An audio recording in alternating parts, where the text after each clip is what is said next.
хоть что-то приносит теперь нам бюджет. Его и хотят продать, а потом что будет? Опять сеть подорожает, связь, интернет. Зачем? Только для простого народа тяжело будет.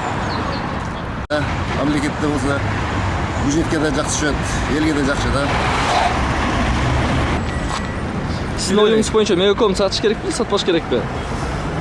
Мен ойымча ушул кыргыз элине айтат элем, Мегакомду сатпаш керек. Неге дегенде мынакей ушул башка мисалы башка тарифтер башка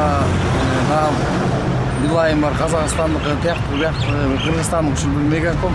Мегакомда ушул көптөгөн миллион деген акчалар түшүп атат Кыргызстанга.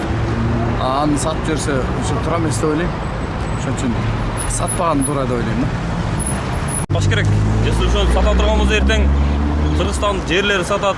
Ошентип алган барып полный Кыргызстан сатып жүрүшүн буларчы. Мен каршымда саткангачы. Болду. Мегаком мен мобилдик операторун сатуу боюнча менин көз карашым муну сатканда биздин жергиликтүү бизнесмендер, кыргыз бизнесмендер, кыргызстандык бизнесмендер алса жакшы болмок. Анан башка мамлекеттин бизнесмендери алышына мен каршымын. Андан көрө Кыргызстандын өзүнүн эле мамлекеттин эмесинде пока иштеп турганы туура деп ойлойм.